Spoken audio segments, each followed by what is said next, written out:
I'm James Kirk. I'm Michi Hoyer, and you're watching simnews.tv.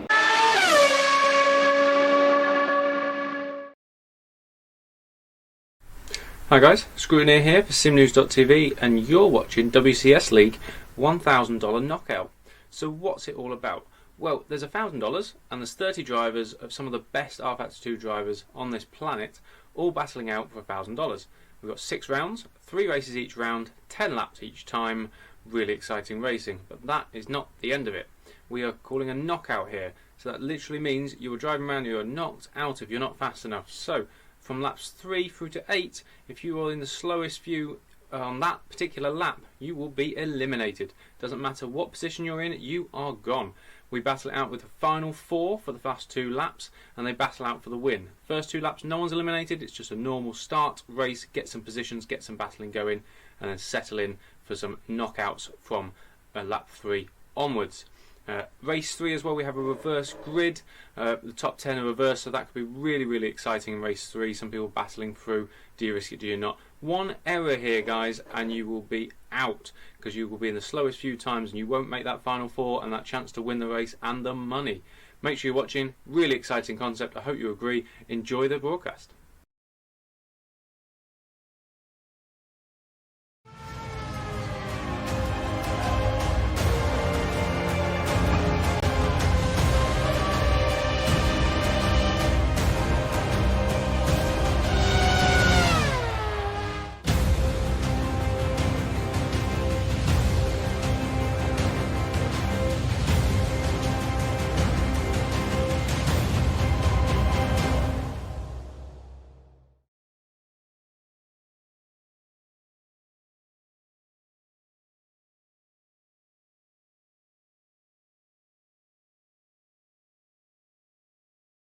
Hello and welcome to the WCSLeague $1,000 knockout. Round 1 coming to you today from Silverstone. My name is Mike Bell and I'm joined today by Tom Parker. Hello everybody. We join in the middle, or not in the middle, just towards the beginning of the qualifying session. It's a 1-lap shootout to decide the starting order for race 1. Currently on track, the fastest man through practice, Vladislav Pavlov, is in the middle of a run, going through Maggots and Beckett's. Then on to the straight. Going to be the first one to set a time, so he's going to go provisional pole regardless. Tom, you've driven these cars a fair bit. Care to talk us around the lap on board with someone? I think Dawid Mrocek is about to start a flying lap. Yeah, I'll give it a go. So turn 1, the 7th gear, we've got 7 gears. Obviously in these cars down to 2016 Russia, so 7 cars down to, I'm going to guess, third gear. Yep, obviously to qualifying lap, you've got to be a lot more quicker than the race. Down to second to get it turned in. All very slidey. It gets it through, and then all the way up through this obviously nice flat corner here, down the Wellington Straight, so up to sixth, up to seventh, and you'll be braking about 50 metres before this long left-hander here, and then obviously into the right-hander. So down to third. Nice little lock, not too much lock there. Quick flick of the accelerator, and then back down again for third. Very important corner. This one you've got to gain quite a lot of time from this corner here, but down, back up to gears through to one of the fastest corners on the track. Slight lift down into sixth and then up onto it again. Obviously make sure you stay within the track limits there. Now probably one of the best combination of corners in Formula 1. Maggots and Beckett's. Small lift there, it's very slidey through there, gets it through down to fifth, down to fourth for the final part of the complex, onto the hangar straight. Rolling up through the gears again, obviously no DRS, obviously it's just a visual rather than a effective thing here. Down into fourth, and then we're going to have two more corners into this very tricky final complex of corners. Obviously a lot of time can be lost here, so down into third gear, quick blast up through the accelerator, quick lift off, and then round the final corner to set a lap of Silverstone, and he will go into fifth position, 1:34.9. Mocek currently the slowest time in. We have Pavlov currently setting the pace on a 33.2, only 300ths ahead of Oliver Ellis Richardson, and only a 10th ahead of Vlad Tokarev, with the ever popular Michi Hoyer currently in fourth. Two drivers out on outlaps right now, so it's Kostas Galuminatis and Ben Hamlet. So we've got a few minutes. Tom?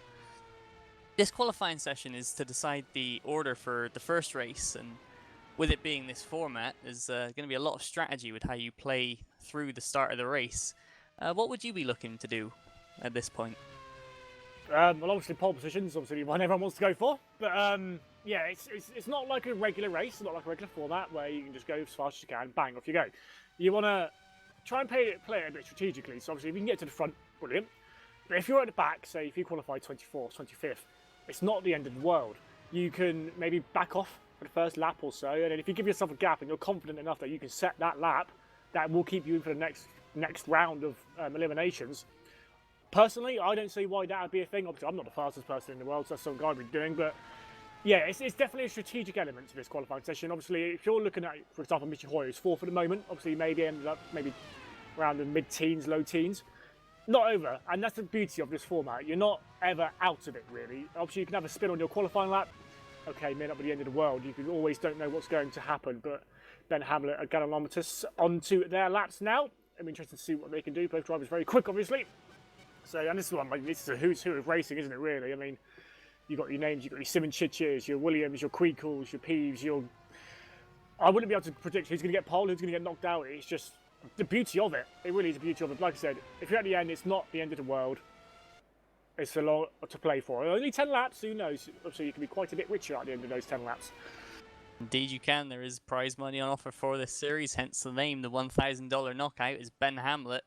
He's on track right now, going through Maggots, Beckett's and Chapel. He is only 0.033 down on Pavlov, but he runs a little bit wide going through Chapel, and that might compromise him for the run up the straight, but he's actually up on Pavlov as he goes down the hangar straight towards Stowe. Now, will that mistake on the exit of Chapel have cost him much?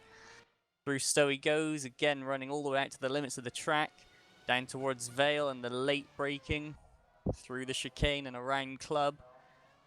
Oh, gets a bit tentative on the power as he comes around Club corner and down on the sprint to the line. Ben Hamlet goes fourth on a 10th behind Pavlov on a 33.3. So I think that was all lost on that run up towards the up towards Stowe there, Tom.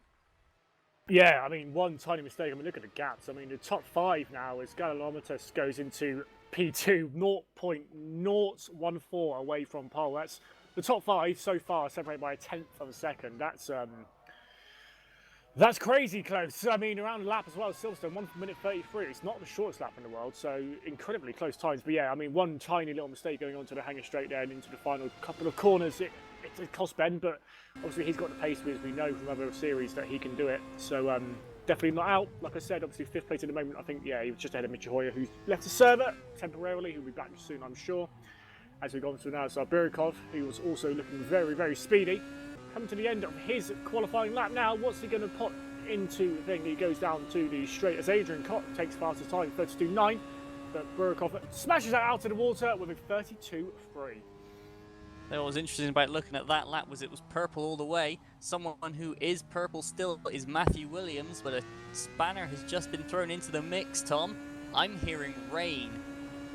And Matthew Williams still might be far enough through the lap to get away with it, but the rain is definitely going to impede everyone who's still in the pit lane. Yeah, it's definitely a risk, isn't it? And like I said, it's not the end of the world, but obviously as a racing driver, you want to be fast, don't you? You don't want to be qualifying 20th, you want to be qualifying 1st, 2nd, 3rd. So it's a bit of a shame, but obviously if that continues into the race, it'll definitely throw up an interesting as Matthew Williams. Oh, wait! I was talking about close. That's as close as you can get. 1/1000th. Matthew Williams takes provisional pole ahead of Kirill Birikov. I'm just looking for someone else out on track right now, and the guy who won the previous Rfactor 2 championship here at WCSLeague, Yuri Kazdorp, the man who will be carrying number 1 into this season, he's on a lap and he's coming into the Vale chicane. He's a quarter of a second down on Williams, but that's still going to put him in and around that top 3. And out of the final corner, Kazdorp in the rain crosses the line 32.6. Actually, that was a really good 3rd sector from Kazdorp. Gained a little bit on Williams, despite the fact the track is slowly getting wetter. The rain up to 8%. Still dry enough online, but drop a wheel offline, you're going to be losing a heap of time. Yeah, absolutely. Section 3 is one of those ones where you wouldn't be able to lose too much time, especially whilst the track isn't as wet as it can be. Obviously, you've got the fast right-hander of Stowe, but I mean, you can take quite a lot of speed into that still. And then obviously the final chicane, you won't lose too much time. And at this level of wetness anyway, if you give it another 10-15%, you might be starting to see the effect of the wheel spin, especially in these cars, which can be quite tail happy. Obviously all on fixed setup here, so no one's going to have an advantage in that sense. So it's not too bad at the moment, but yeah, as you can see, it's starting to come down a little bit heavier now. So we may see some people, someone like Simoncic, who, as we know, very, very, very, very fast, leading the FSR World Championship at the moment, obviously. Someone who could be a little bit impeded here. Well, in fact, as it started raining, everyone seemed to have panicked and gone out on track. Simoncic was following Kevin Ryan and actually looked to try and overtake Kevin Ryan on the outlap and didn't, and instead has had to back off. And since he backed off to now, the rain has gone up from 11 to 14%. As you can see, Kevin Ryan just ahead of him on the road, really struggling to keep control of that car through turn 3. Yeah, that's what I mean. Yeah, so it was, sorry, yeah, that's right. Now the rain is starting to come down heavier. It's getting to that 15% where you're thinking, oh, here we go. Now you're going to start losing traction. It's going to be a bit harder to turn in. Your tyres are going to start feeling the strain a bit more. It's just one of those things. It's a bit tricky, but like I said, not over until you end of lap 3. So all to play for still. Simoncic half a second down on Williams after that first sector, as he comes along the old start-finish straight and in towards Kopp's corner, which is going to be made very tricky by the wet, I would imagine. Probably the most different, because in the dry it's so nearly flat. In the wet you just don't have any grip, so you've got to ease off. And Simoncic now is starting to close up again to Kevin Ryan, and Ryan is going to be giving off some dirty air that could catch Simoncic out even more, as they open now down both of them onto the hangar straight. They've got another car ahead of them, but I can't see who that is from this point. As into Stowe, and you can see Simoncic washing wide.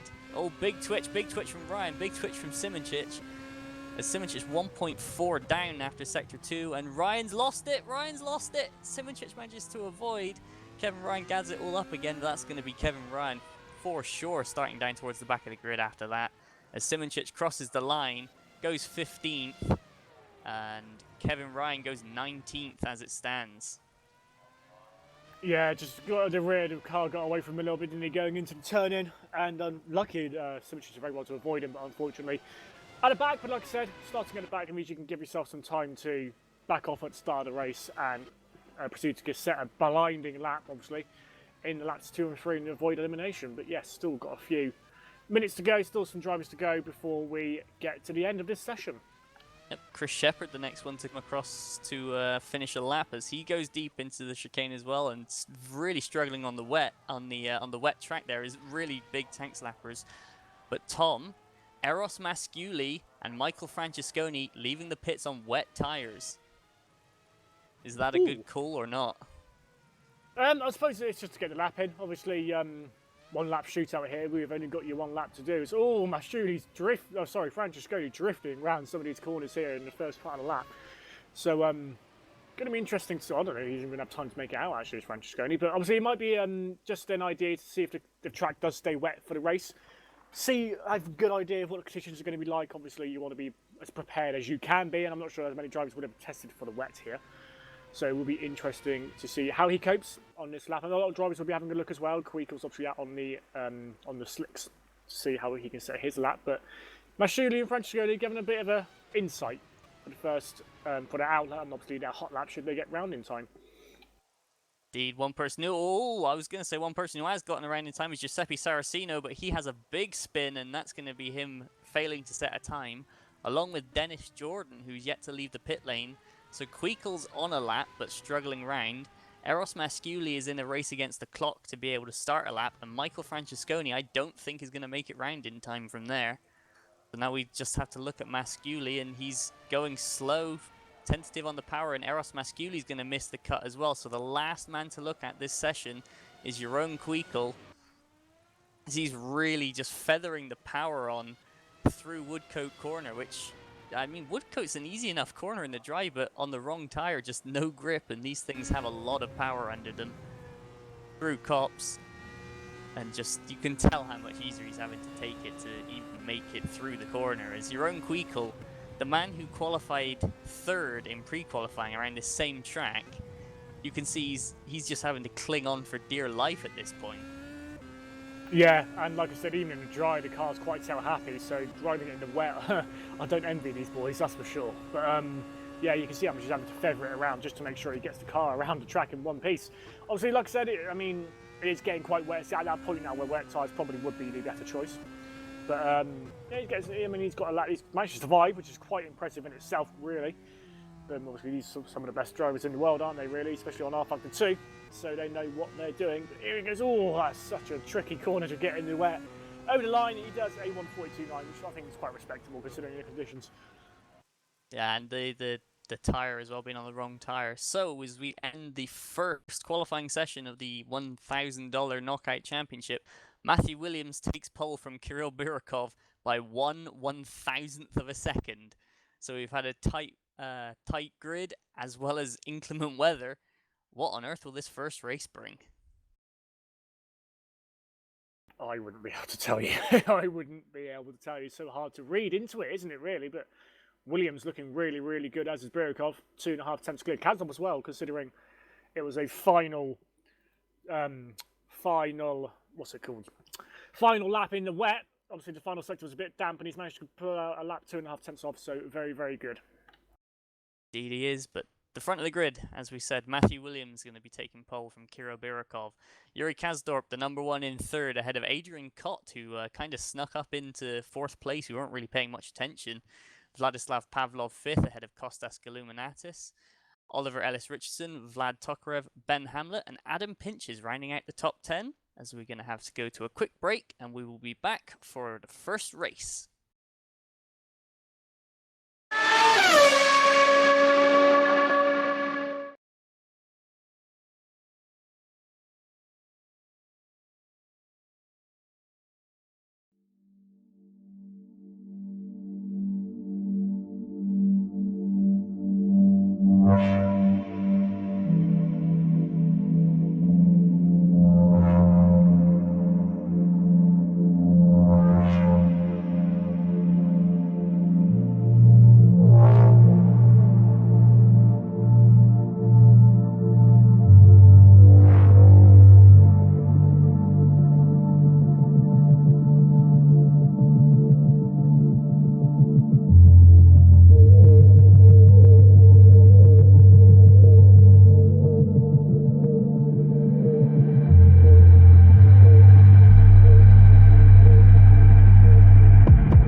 Hi guys, Scrutineer here for SimNews.tv and you're watching WCSLeague $1,000 Knockout. So what's it all about? Well, there's $1,000 and there's 30 drivers of some of the best Rfactor 2 drivers on this planet, all battling out for $1,000. We've got 6 rounds, 3 races each round, 10 laps each time. Really exciting racing, but that is not the end of it. We are calling a knockout here, so that literally means you are driving around, you are knocked out if you're not fast enough. So from laps 3 through to 8, if you are in the slowest few on that particular lap, you will be eliminated. Doesn't matter what position you're in, you are gone. We battle it out with the final 4 for the first 2 laps, and they battle out for the win. First 2 laps, no one's eliminated. It's just a normal start race, get some positions, get some battling going, and then settle in for some knockouts from lap 3 onwards. Race 3 as well, we have a reverse grid. The top 10 are reversed, so that could be really, really exciting in race 3. Some people battling through. Do you risk it, do you not? One error here, guys, and you will be out, because you will be in the slowest few times and you won't make that final 4 and that chance to win the race and the money. Make sure you're watching. Really exciting concept. I hope you agree. Enjoy the broadcast.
A few drivers with a safe round through the first round or 2.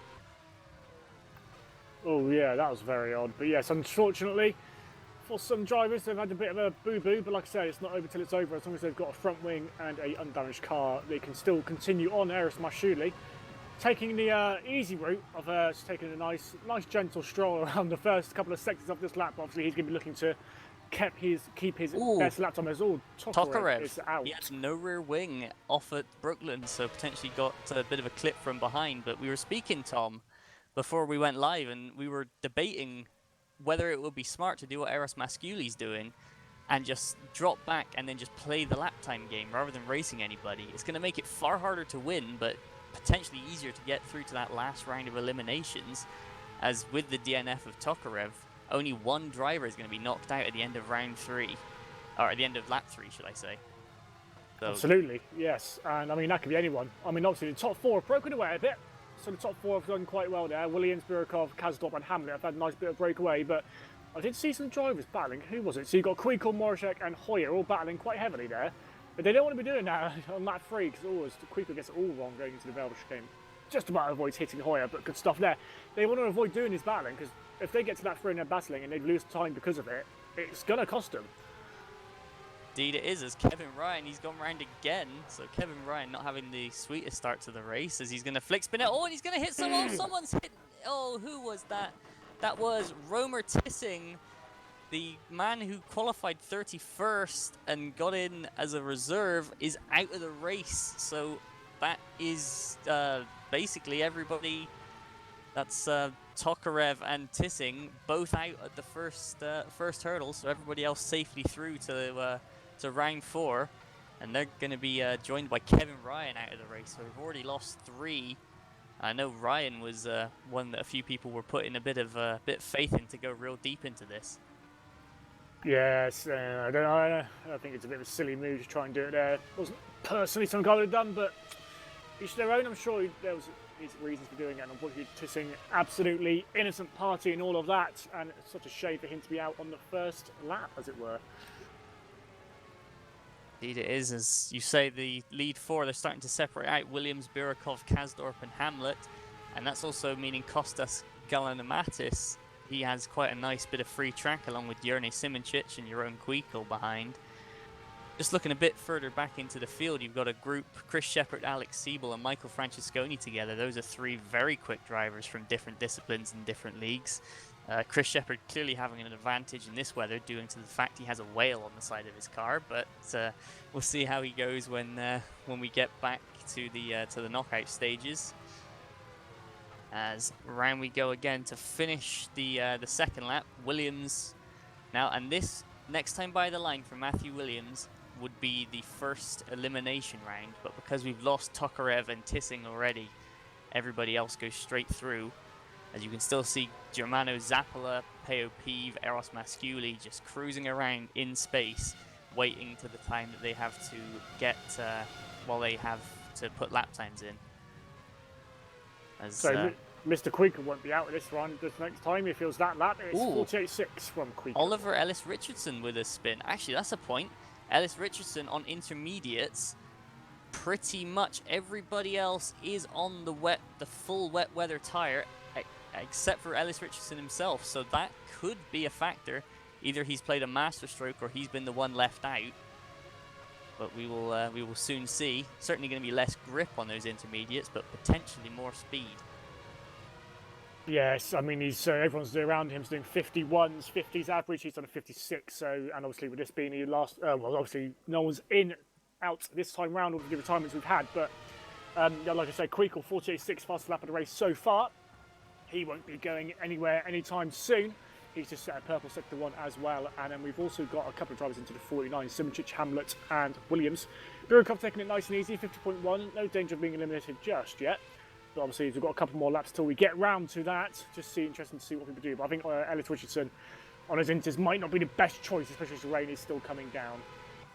I'm just going to do a quick the rain's still 21% and it's up to 89% at worst, so potentially Ellis Richardson banked on it drying up slightly, and it's really not done that.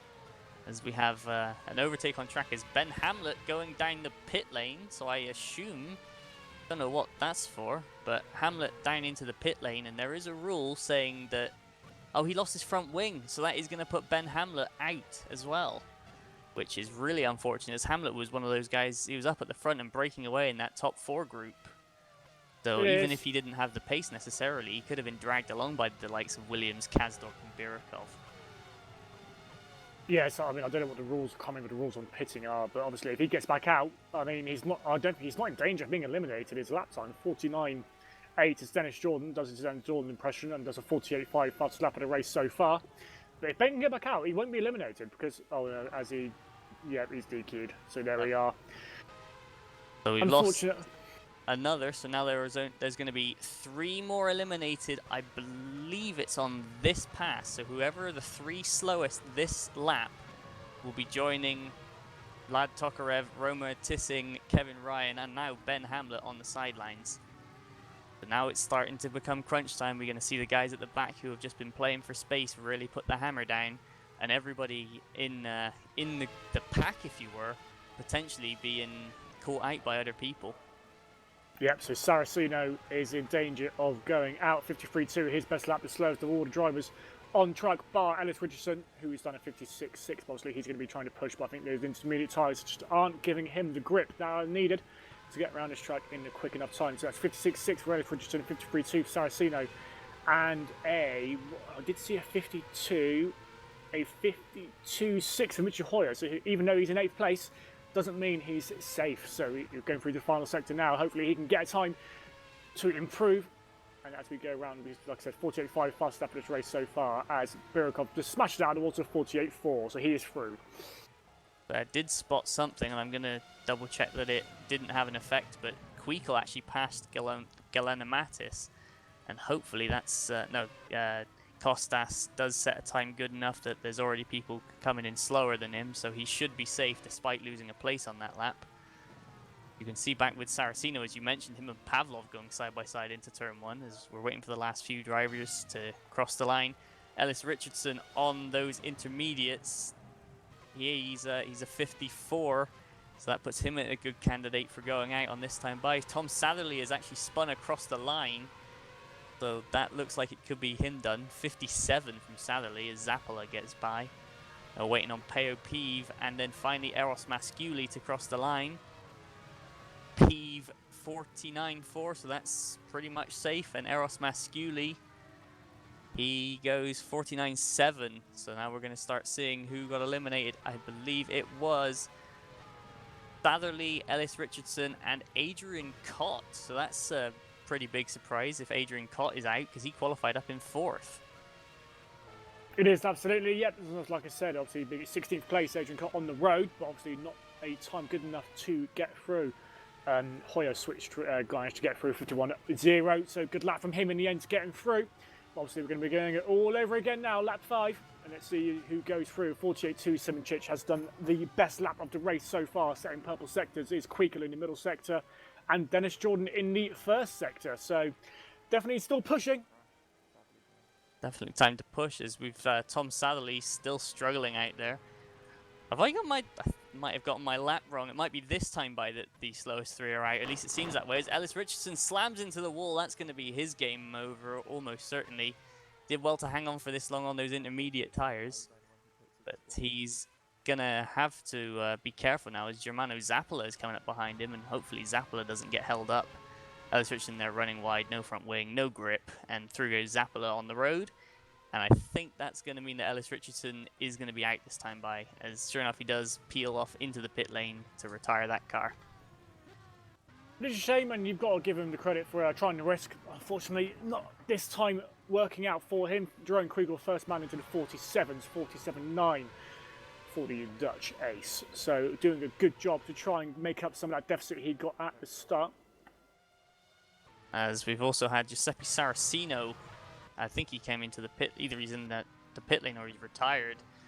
Saraceno is out either way, but you say about Queekle setting the time. Birikov has responded, instantly gone purple in the first sector on this lap.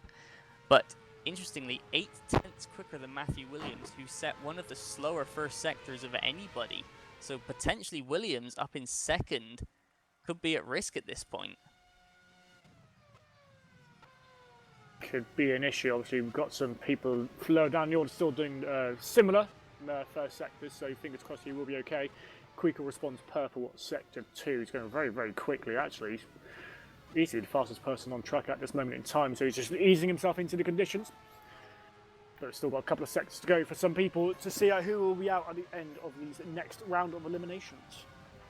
I'm obviously too early to tell, Tom, but bit of news, the rain has stopped. The track is still absolutely sodden, and I doubt we'll be dry for the end of this race, but potentially race 2 is on a drying circuit. As Birikov's actually struggling for control, it seems, as he had a big snap to the right. I bet Ellis Richardson's not going to be happy with you for saying that. Oh my dear, bless him. Just a little bit too late, maybe 5 laps later, he'd have been in a real prime position. But like I say, the roll of the dice didn't work this time out, but maybe for next time, as we've got these people setting, the front runners setting their lap times, the last people coming over the line now.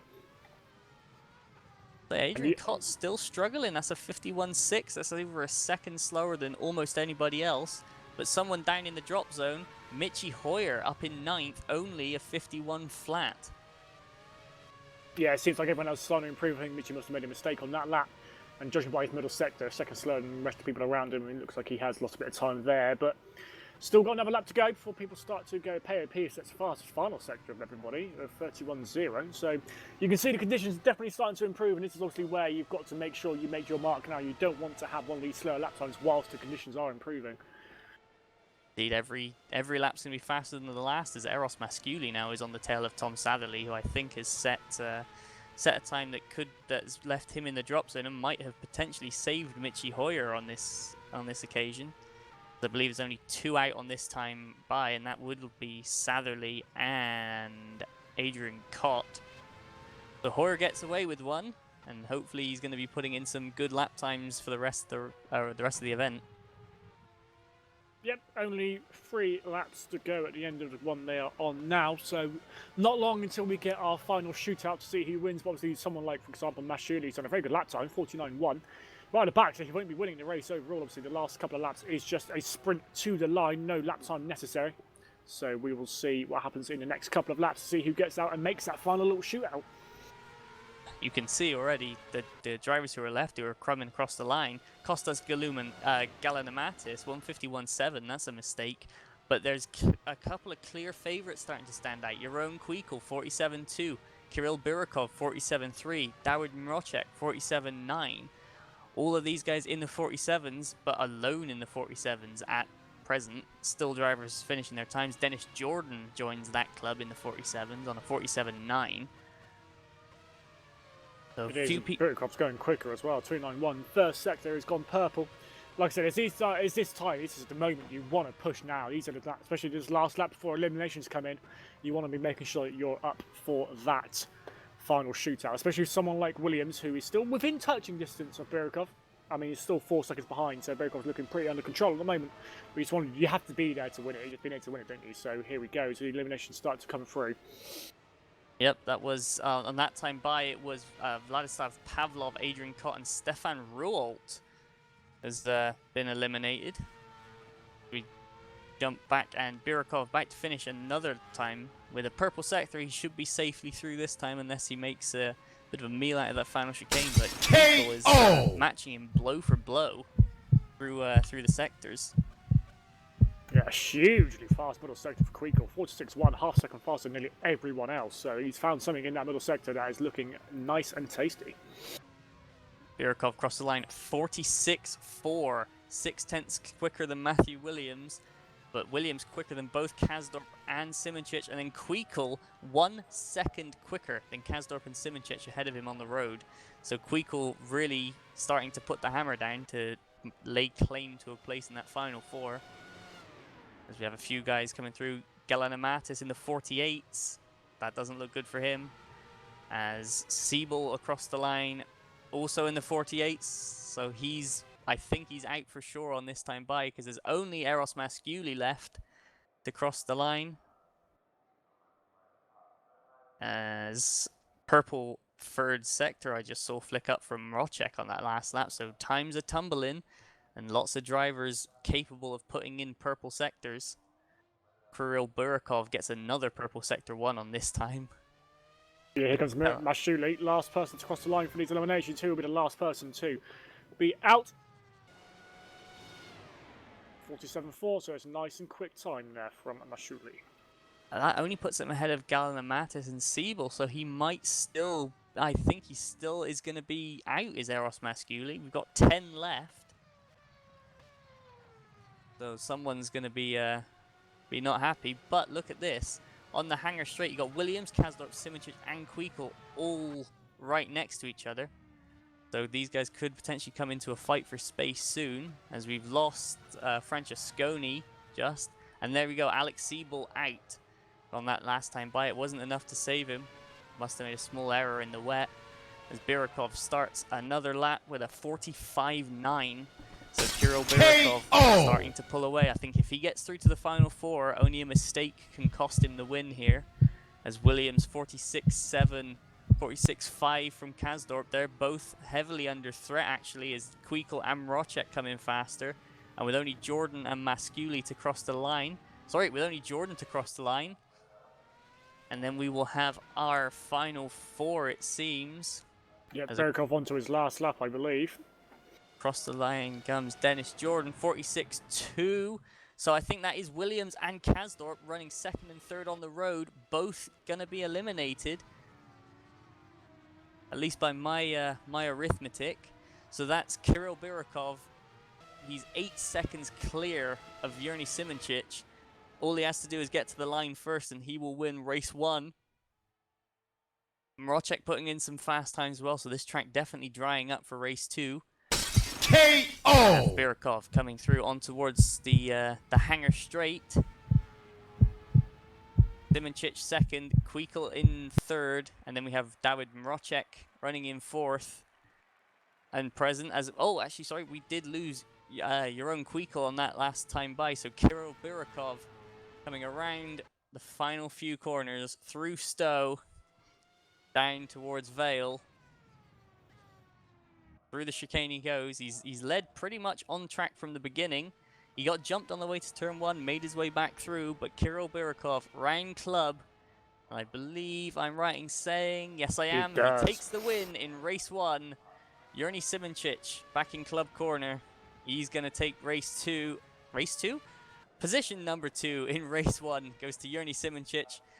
Dawid Mrocek across the line in third. Actually closed in a surprising amount on Simoncic that final time. And Dennis Jordan is going to round out the finishers. He's going to be P4, making it to the final and scoring some critical points. I don't know if he was if he pulled back at the start deliberately, but that's a driver who hung back from very early on and has made it pay just to get home in 4th place, bank a nice load of points. So we've actually had a... So the previous lap to this, the last round of eliminations, were actually Jeroen Kweekel, Yuri Kasdorp, and Matthew Williams, who were running 2nd, 3rd, and 5th, I believe, on the road. So it shows that even though you're running up there, you can't even afford to make a mistake, as every lap is critical. Absolutely, and Kweekel missed out on the final 4 by 0.012 of a second. So all that is a slide in one corner, a very, very momentary correction. And it's cost him. And yeah, Dennis Jordan did I think he did a 46.213. Jerome did a 46.225. And it's those little things that can cost you. But the final 4 there, I think Dennis was one who was caught out by the conditions in qualifying. And they qualified at the back, so he probably took the decision to hang back a bit. But obviously, it's paid off for him to go into 4. But Birikov takes our first victory and our first $100.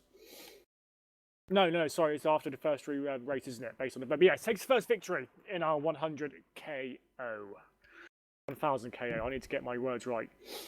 1,000 KO, Tom. It's the 1K.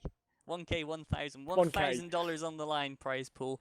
100, I believe it's 100 going for the winner of the full event today, as Kirill Birikov takes one step closer towards that. As we are going to run a quick commercial break, but we'll be back with race 2, which the starting order is going to be the order that they finished the first race. So it's going to be Birikov on pole from Simoncic, and then it's going to go down the top 4, and then in order of lap times as they were knocked out. So the guys who were knocked out last, they will occupy position 5, 6, 7, and 8 in that lap time. Then the next 4, then the next 4, and so on and so forth. But while we work all that out, we'll go to a quick commercial break.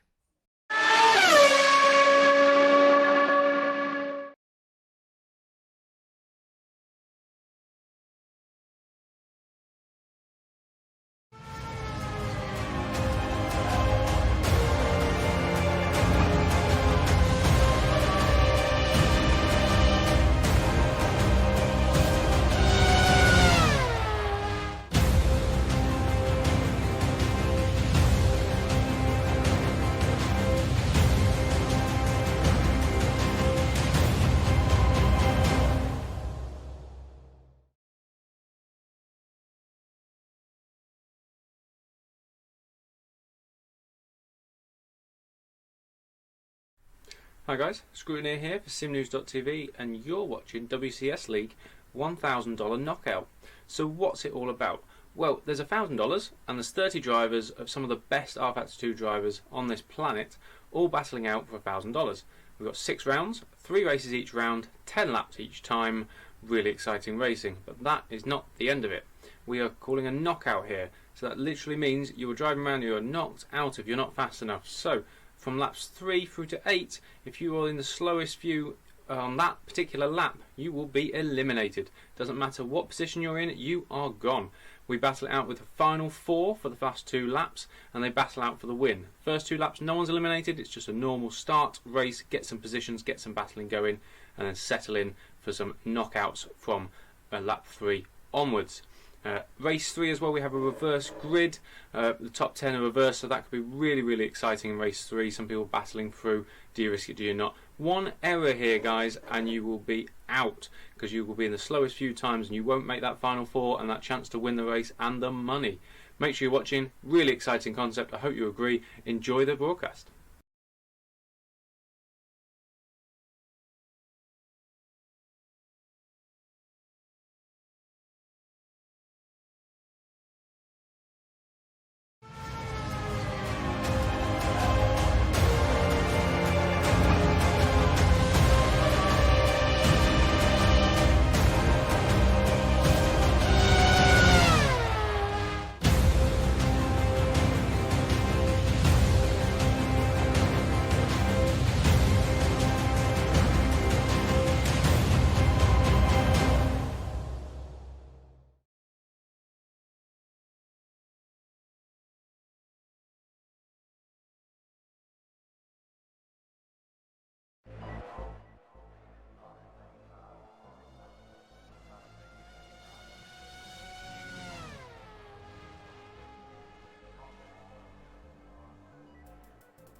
And we're back for, well, just before race 2 of the WCS League $1,000 knockout. Well, race 1 was a bit of a chaotic affair, certainly, Tom. For something a bit different like this is, as a couple of teething problems, it would seem, but all should be sorted for the second race. But yeah, very interesting first race. We had just about everything. We had a few people being a bit aggressive. We had a bit of rain, and then at the end we had strategy playing out. We did, and it was nice to see, actually. It was nice to see some trying to take some risks, like Ellis Richardson on the inters. Obviously, Dennis Jordan, Eros Mashuli going towards the back at the start, trying to make sure the lap times have got the clear air. And yeah, obviously, Beauregard managed it perfectly and won the first race. So lots of different mythologies going on out there, but obviously, everyone each their own, and some worked, some haven't. But obviously, we've got 2 more races to go. We'll see who can make the best of these 2. Obviously, this one, it's going to be dry, judging by warm-up, so we'll have a bit of a different playing field this time, I imagine. It would seem so, and with a slightly jumbled up grid as well. Remember, the grid's set by the result of the first race, so the 4 that got to the end will be placed 1, 2, 3, 4 in the order they crossed the line. 5, 6, 7, 8 will be decided on the fastest lap time of those drivers eliminated in that bracket, and then the same all the way down until the back of the grid, which I assume the back row will probably be either the guys who had an accident or the guys who were disqualified for pitting. Remember, no pitting in these races. Usually, it will just lead to you being eliminated straight away anyway. So you're gonna have some guys like Ben Hamlet starting down the back of the field, and he was running on track at least up in about 4th or 5th place, and then lost the front wing in that first race. So he's gonna be one. He's always very interesting to watch, is Ben Hamlet. Very aggressive. And he's not the sort of driver, Tom, that I think will sit back and play for 4th place. He's going to go for the win. Yeah, Ben, I think he's fantastic. You've seen some stuff that you've seen in other leagues. He's got such raw pace in him. I'm excited to see what he can do. He's only very young, so I think he's only about 17, 18, so he's not very old at all. So he's still got a lot of time to develop, as also Ellis Richardson, another one who's very, very young. So it'll be exciting to see them come through the ranks as the years go on. But yeah, he is not one to sit back, and I'm sure he'll want to put some impressive time to it. He's the sort of person who can pull a lap time out of somewhere whilst battling someone. I think he can get past someone. He's got that innate talent just to pull a lap time out of nowhere. So, yeah, I think you're right. Starting from really the back of the grid, he's going to be one who's going to be. We have to keep an eye on, that's for sure. But obviously, he's got to be at the front. Someone like Dennis Jordan, who qualified. I think he qualified for the race 1. Must have been about 24th, 25th. It's quite low down. I don't think he even set a lap, did he, actually? So, Jordan, no, he didn't. He stayed in the pits the whole time. And so it'll be interesting to see what he does this race. See if he'll try and pull back, or if he'll actually try and go for like a higher position at the start. It's going to be different. So obviously, the mythology works in race 1. Will it work in race 2? We'll have to see. Well, Dennis Jordan, he qualified for the series in 11th, and the pre-qualification member was around this circuit. So you'd expect him to be someone challenging up and around in the top 10, and with the noted absences of Daniel Brewer and Luke Maguire of the drivers who out-qualified Jordan, you'd be thinking he should be able to make the top 10, but one mistake and it's all over, as we saw from guys like Peo Peeve, guys like Kevin Ryan, guys like Ben Hamlet even. It's anybody can really do it. It's pace plus consistency. It is. I mean, obviously a bit different consistency. Obviously, for a regular race, you want to be consistent over an hour, hour and a half.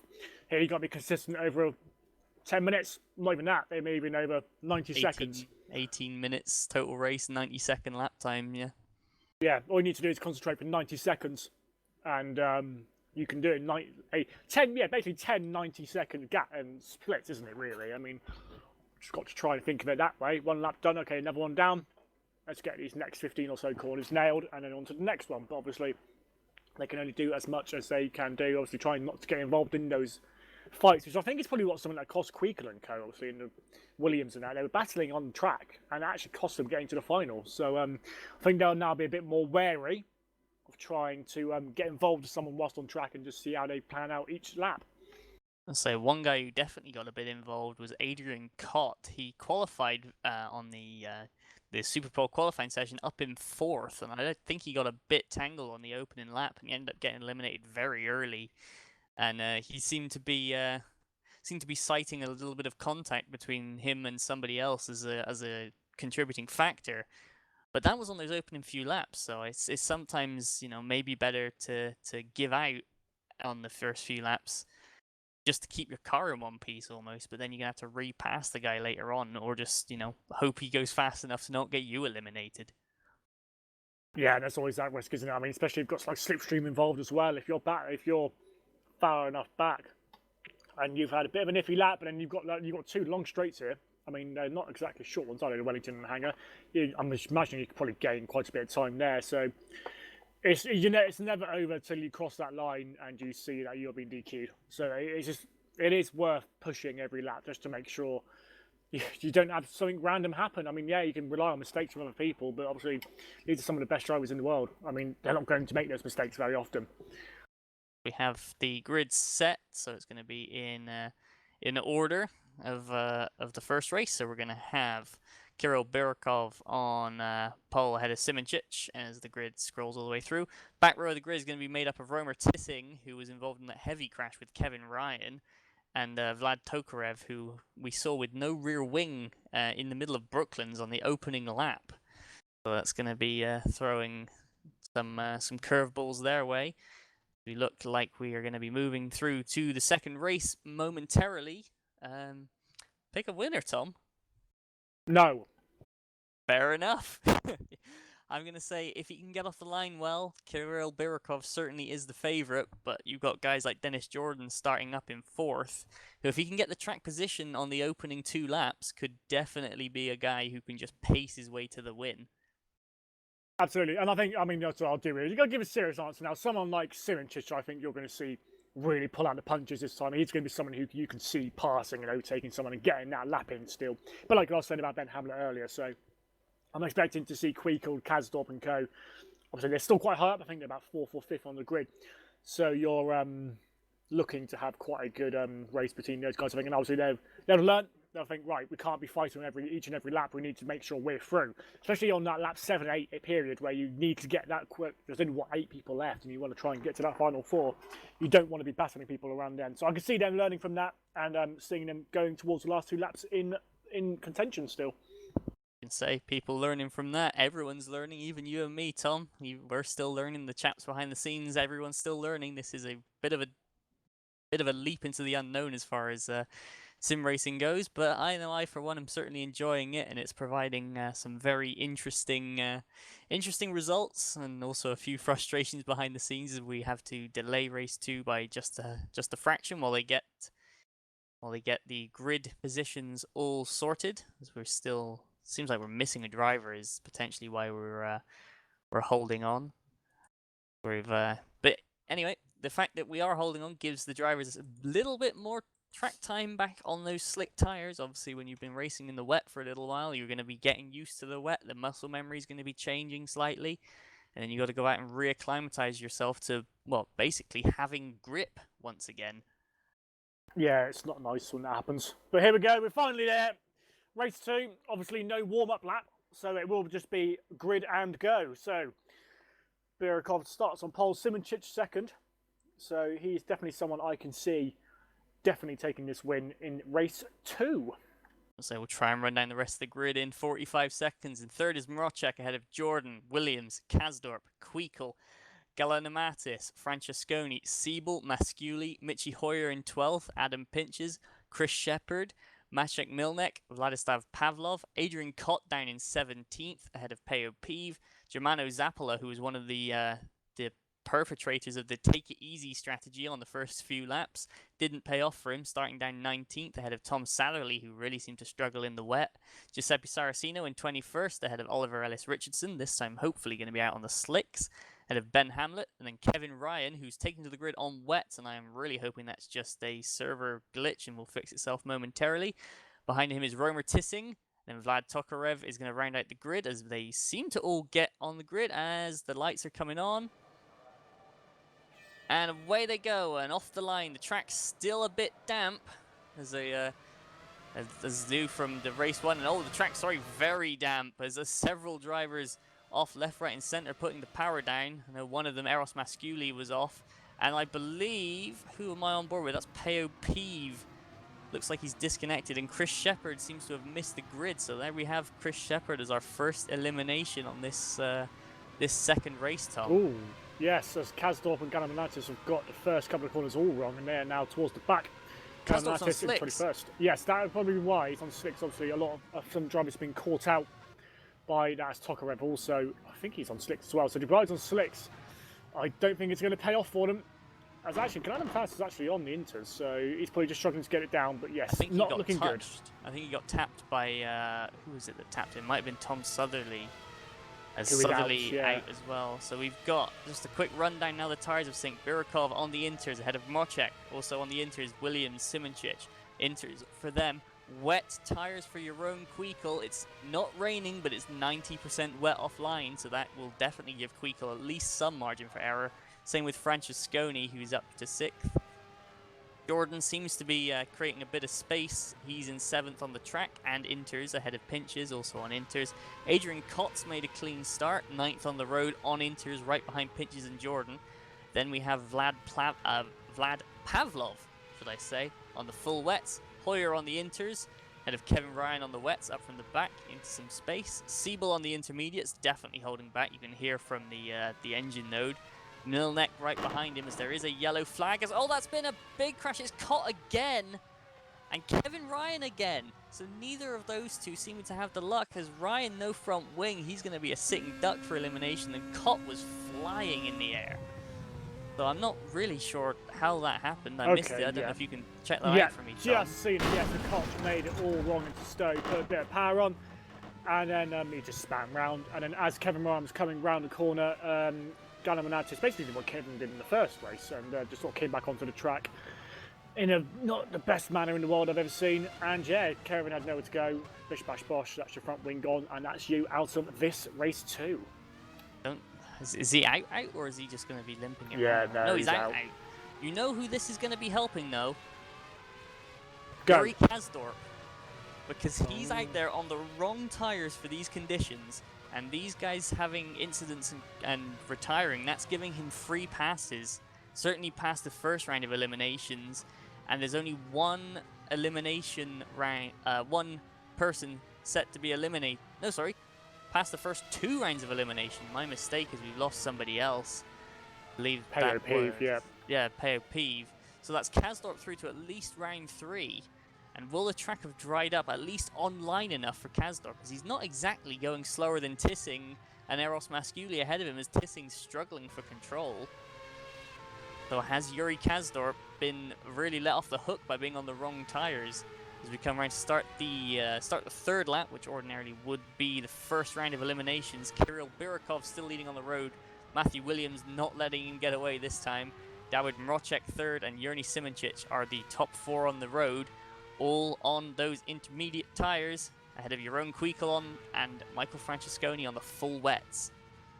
So another thing I've just noticed, obviously, if you look on the race view, if you do cut a corner, you do get your time erased. So they've got to be so careful not to go wide in Cops and Stowe and all those places. You just want to be very, very close. As you're going, ooh, what's that? That was Dawid Mrocek running very wide and then rejoining nearly into the back of Yerny Simoncic. Obviously, there's no teams championship in this, but as you can tell by their liveries, these two do race under the same team umbrella. So I don't think that'll be happy families if they eliminate each other via contact. Oh, definitely not. Speaking of Kasdorp, it's, the sectors are still 3 seconds a sector slower. He's done a 53 compared to the fastest lap of 41.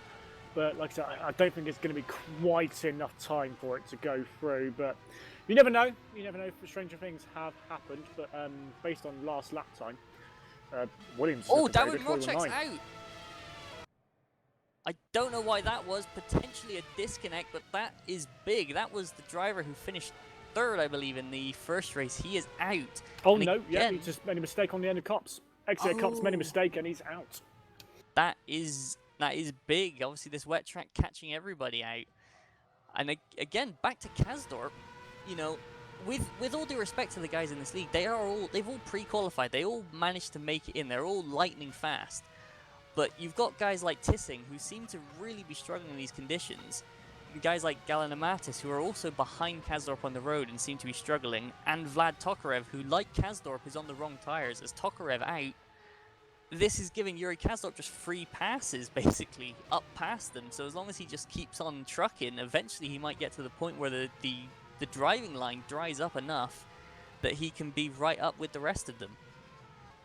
Yeah, potentially. I mean, like I said, I don't think it's going to get to that point just about, but yeah, I mean, the sectors are improving. They are getting better from him. He's still a couple of seconds off, but they're not massively off now. So if he can keep it going, I mean, who knows? I mean, I think the guys on Inters are probably in the best position now. Simic is 27.7. First sector is the fastest sector of the race so far, but we're seeing quite a few close times at the moment. I did just see someone do a 46. I think they've improved it. I can't remember who that was. Yeah, Ben Hamlet. Yeah, 46.0. So you want to up that in the next couple of laps before he doesn't want to get eliminated. But looking nice and tasty, and obviously a lot of people being let off the hook here.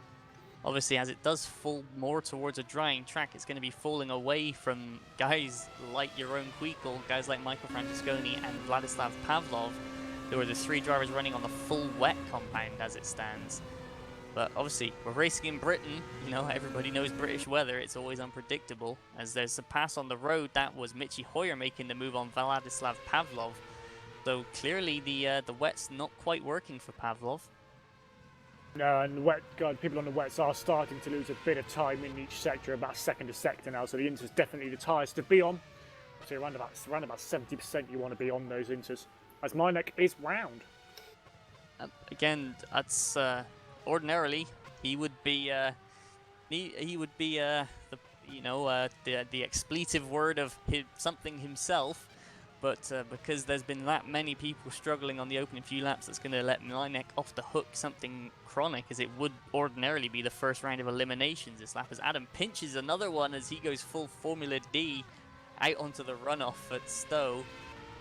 And Ben Hamlet drivers are struggling, and you know who's not going around? Yuri Kazdorp. So he's going around on these slick tyres, taking it easy like he has to, and other people are just dropping it left, right, and centre. So that's and see again, that's Galanamatis just caught out in effect by Kazdorp having to go so slowly because he's on the wrong tyres, and that's Rango's Galanamatis, and he's out as well.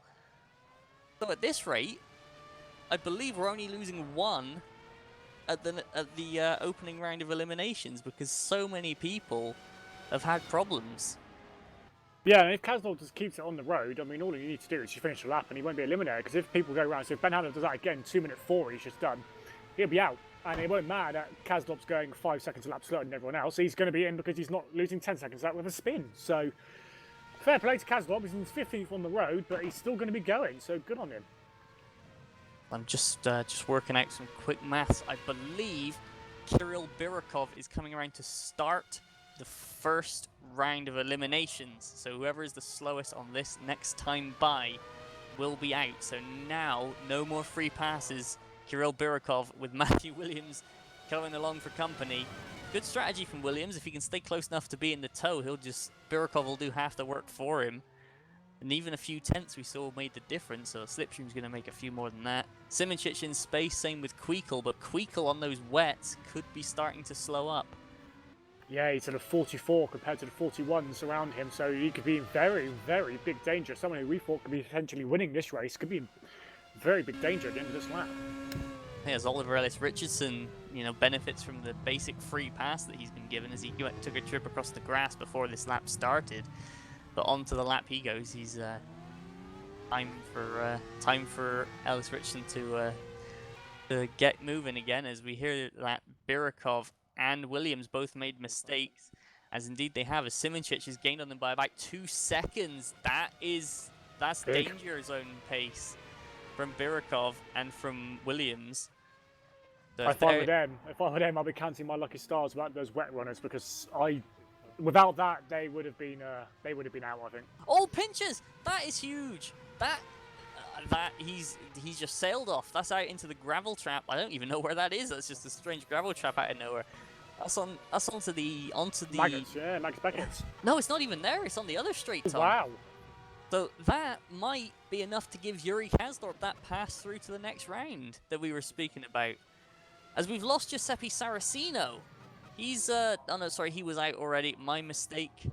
Romer Tissing is out. He's got no rear wing, so that fills the final elimination slot for this lap. So Adam Pinches, count your lucky stars. Same with Williams and Birakov as they're going to come down as Pavlov and Ellis Richardson bang wheels on the hanger straight as Ellis Richardson flies past the wet shod Vladislav Pavlov. So now it comes the knockout phase. Now we go to the laps being counted for elimination. So Birakov, Williams, and Pinches, count yourself lucky, but make good on this second opportunity. Absolutely. So Hamlet off again, which is obviously you don't want to be doing that this time round. 28-2 in the first sector, so the second sector will be a bit dangerous. Dennis Jordan not in danger of elimination at the moment, 40.7 fastest lap of the race. He was actually a second and a half faster than everyone else on that lap. So now he's right behind Dennis. Queekle, and Queekle's on the wrong tyres, so that could potentially slow Jordan. He's caught Queekle, so at least he has Queekle as a buffer, but he's gonna need to get around the Dutchman if he wants to be sure to be safe. I would imagine he'll be able to do it going up into Magnus and Beckett's trying to get it done. Queekle runs wide, and I think that's going to be Jordan through. Now he's just going to have to hope that his Sector 1 can carry him through. Obviously, he does have the somewhat safety blanket that is Yuri Kazdorp, still going, still out there and trucking along on those slicks. You say that, he was quicker than the leaders last lap. Was he? Oh, interesting. Has Yuri Kazdorp been and taken that second chance he's been given, as we're going to start seeing the leads. Oh, Mitchie Hoyer around, tagged Francesconi. Is he going to save it? Francesconi around, and he's in the wrong place. That's somebody else off. Ellis Richardson does. Oh, he's going to do very well to avoid the wall. And Pavlov collects, and Siebel's involved. Now all of these guys have to scramble to get back to the line because there's 4 of them involved. You know, or even 5 involved. So one of these guys might still survive this lap. There was that many involved there. These guys like Eros Masculi, Germano Zappola, they're taking their same race 1 strategy. As we have lost somebody. We've lost Mitchie Hoyer. So we have started getting the round of DQs in. It was Hoyer and Francesconi and Vladislav Pavlov on the last lap. Pavlov, there was a slight delay in the removal of those guys. So we're now down, as we should, by my maths, have 1 more DQ incoming from that last lap, as indeed we do. It was Adam Pinches, so Pinches sliding off.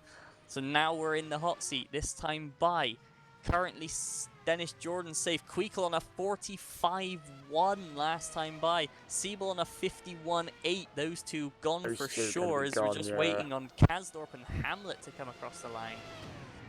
And Kazdorp 41-9, equal pace with Germano Zappola on that last lap. Just, you know, he's definitely there. Oh, Kazdorp's gone around. We were saying that. Ben Hamlet's going to come around to finish this round of eliminations, and he's going to do a 1:44.5. So that's not going to be enough for Hamlet. I believe he's going to be out. But with that spin, Kazdorp has basically doomed himself.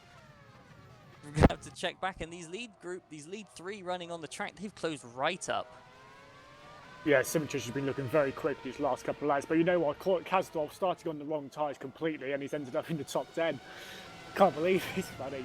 In fact, anything, he's going to be there because Hamlet has been DQ'd, obviously, for that slow lap. But Kazdorp, I've got to doff my cap to you. 9th place, that's a cracking effort.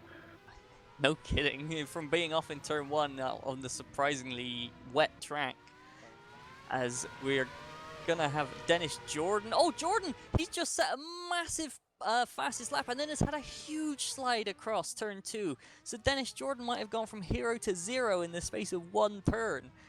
But we'll have to see, can he recover? He did, in effect, slide the short way round, which might be may have saved him.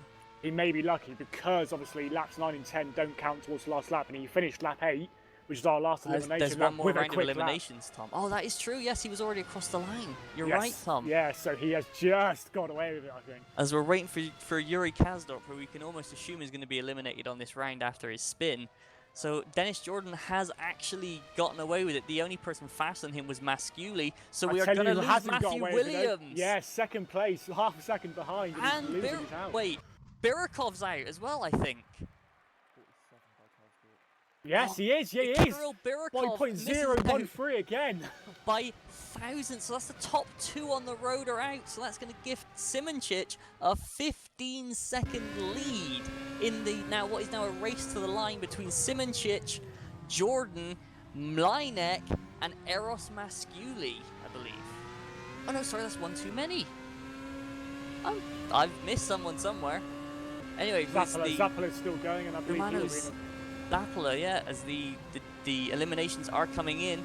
Birakov is gone, yeah, so it's Simoncic, Jordan, and I believe Masculi and Zappala are going to be the final four. As indeed they are. Milnek is gone in 5th. So here we have it. The race to the line is Yerny Simoncic with a 15-second lead. I don't see him losing this unless he goes offline. Ahead of Dennis Jordan, those two making it to the end again, along with Eros Masculi and Germano Zappala, who have just been on their own piece of tarmac, just putting the lap times in, making sure they can get through and not getting caught up with other people. But because of that, they're 30 seconds behind Jordan. However, they are close enough to each other that Zappala could launch an attack on Masculi, especially if Masculi makes a mistake, Tom.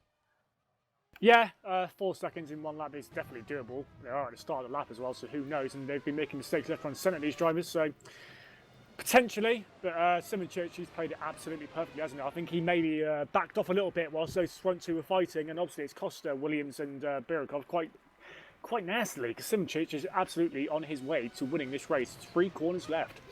Indeed he does. All he has to do is get it around, as he does get a bit slidey over the curb in towards the Vale chicane. Yerny Simoncic is going to be going around club, and he's going to take race 2 of the WCS $1,000 Knockout Championship across the line. Yerny Simoncic almost a minute and 10 seconds quicker than race 1. That's how much faster these drivers were going in the drying track rather than the wet track. Dennis Jordan comes around to finish a admirable 2nd. So that's 2 top 4 finishes for both Simoncic and Jordan. These two already being marked out as the ones to watch for the potential prize money for the win of this round overall. Eros Masculi in Stowe, followed by Germano Zappala, just a couple seconds behind, are going to be 3rd and 4th.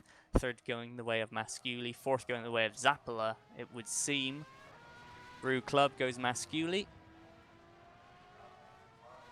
And across the line, so great job from both of these guys. But I believe Zappala in particular started, 19th? And he's got this far just by being clever. So well done, Germano Zappala. You're now going to be having to come through from the back again, unfortunately, because race 3 is going to be set in a reverse grid of the race 2 results. So, Tom, that's going to be interesting. Yeah, well, Dennis has done it once, so there's no reason why he can't do it again. Obviously, he started 24th down in the first race, so, and Masculi as well, someone who started very low down, so that was crazy. But Yuri Kadsdorp, I mean, shouts out to him. 8th place, starting on slick tyres and 90% wetness. No one gave him a hope when he's qualified. He's finished 8th. It's absolutely crazy. So well done to him. But yes, Dennis and Yernish looking very, very, very good for these first 2 races. My mistake, Tom. It's in fact a top 10 reverse. That's on me. I misread something. So, as you say, Yuri Kadsdorp got through to 8th on those slick tyres. He's now going to start himself on row 2 for the 3rd race. Now, not bad. Congratulations. I think he realized he made a mistake, drove to his limits, on the car's limits, and he's been rewarded handsomely for that. So Yuri Kadsdorp starting back up towards the front. I'm not sure who's actually going to be up on the front row, as that will have come from a round of eliminations and it will be decided on lap time. Just going to go back and have a quick little look. That I believe is going to be Oliver Ellis Richardson potentially on pole position. I think it's Ben Hamlet. Ben Hamlet? No, Ellis Richardson. Oh, yeah. Wow. That's a front row. Ben Hamlet from Oliver Ellis Richardson is potentially your front row for race 3.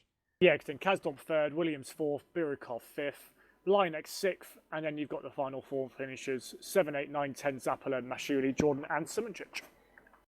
That's a big shock from Birikov. He wasn't even aware he was eliminated until he was out. So that definitely caught Birikov out.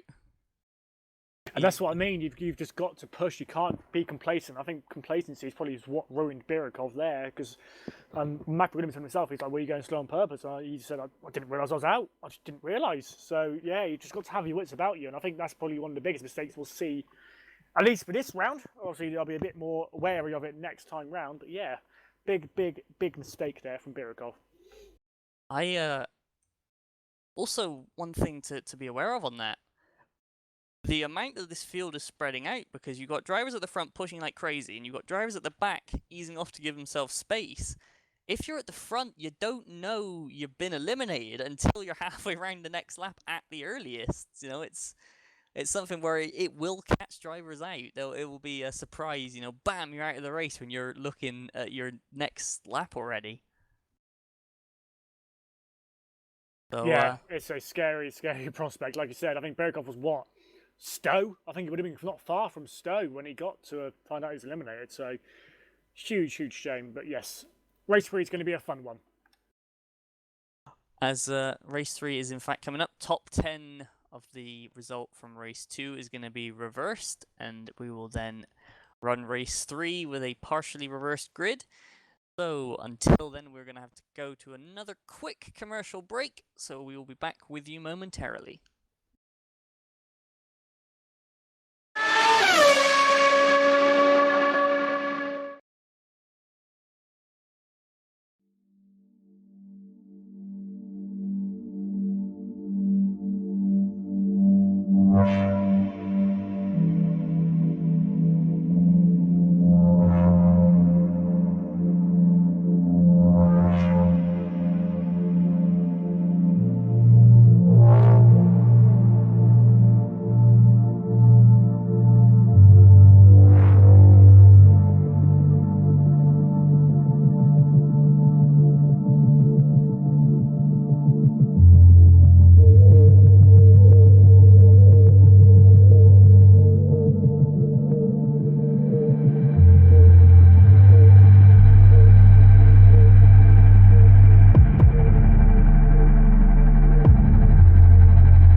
Hello and welcome back to the WCSLeague $1,000 knockout. We've just seen race 2 come and go, and the track's still drying, Tom, as we get set for the third race. But so much intrigue for that second race, with Kasdorp on the wrong tires, so many people making mistakes that it actually ended up paying off for him, and the surprise elimination of Birikov. You can't breathe in this stuff. No, you can't. And like I said, Kasdorp was just, like I said, well, he's my driver of the race purely because he managed, like you said, he drove to his limits. He didn't go over the limits, and he kept consistent, and that's what got him through. And someone like Birikov, he won momentary lapse, and he was out. And it serves to show that you need to be on the ball every lap of every minute. It's just crazy, isn't it? But Zappala, we were just saying in the break there, Zappala just caught us out by surprise. We thought, oh, right, Marnik's in. Zappala, 50 seconds down the road, I'm in. So, whoa, it's out of nowhere. But now what do we do? What do Simincic and Jordan do? These two, top of the standings as we go through into race 3. Are they going to take it easy and go for the fastest laps like Dennis did in race 1? Or are we going to see them going for the win overall in race 3? It's going to be interesting to do, see what they do. Indeed, it is just refreshing my own memory of this stuff, as we've had to roll back the warm up again 1 second while the grid is being prepared. Basically, a lot of the drivers who dropped it and made other mistakes earlier ended up being ahead of the guys who got eliminated in the grid file, so that is just being reset and reorganized. The guys behind the scenes working very hard on that. But the most points scored across all 3 of these races will be on the receiving end of $100 from this round. So currently, actually, it doesn't take much maths to work out that Yerny Simincic is probably in the lead and that Dennis Jordan is probably second in that. So those guys, do they go all out for the win, or do they play it safe to get to the top 4? Was one thing that me and Tom were discussing. Obviously, if you're somebody like say Birikov, for example, you've got to go all out for the win, and you're going to be starting 6th, 5th, 4th, somewhere in and around that area. So you're in a good place to do it. But he could, if he wins on the track at the end, and Simincic and Jordan come up short, then he's back in it for that $100 to the event win, Tom.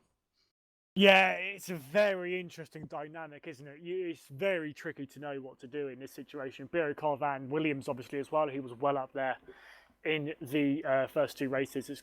It's very hard to figure out. Obviously, you do get a point for fastest lap as well overall of the event. So I know that'll probably be quite key. I know Birikov, especially if he does go for a win, which is someone we could see definitely doing that today in this race. He'll have to be absolutely certain he can go for that fastest lap. But I can see someone like Dennis, and Dennis, we were saying before, he's Mr. Consistency. He's someone who I can imagine dropping back at the start and going for that top 4 just to guarantee himself a good position at the end. Obviously, potentially that fastest lap point as well, which could come into it. You don't know. It's obviously been very close so far, but if I was to do an early prediction, I could see Simincic winning this event overall, but I could probably see Birikov winning this race. Sounds like solid strategy, Tom. Only I would go differ from you. I would say Jordan as because the way he's driven so far, it seems like he is driving to get to this final 4 every race. He's not necessarily driving for the win, because you can see him on the opening laps just getting space, not worrying about his position on track, just finding that space. Whereas Simincic, you can see he's been racing up to the back of people, and in that last race, he caught Birikov and Williams a lap before Birikov and Williams are out. He only made it through himself by a hair. It was so tight in there. It was by less than a 10th between the 2 slower guys that made it through and the 2 faster guys that were eliminated. So I put my money on Dennis Jordan personally for the event win, but I have been furnished with a super secret document containing the current point standings.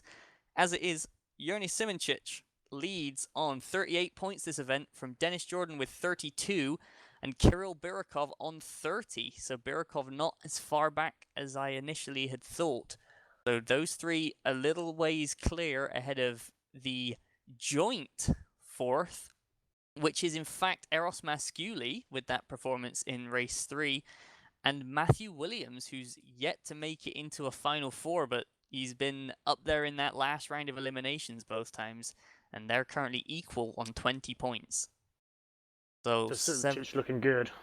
And you can see it just out of nowhere. You know, Zappola didn't even score in that first race. He was eliminated before the points positions. Remember, points only for the top 15. And then coming back and scoring a 4th place in race 2 has bumped him all the way up to 4, 5, 6, 7, 8th place behind Dawid Mrocek and Yuri Kazdorp on 16 and 17 points respectively.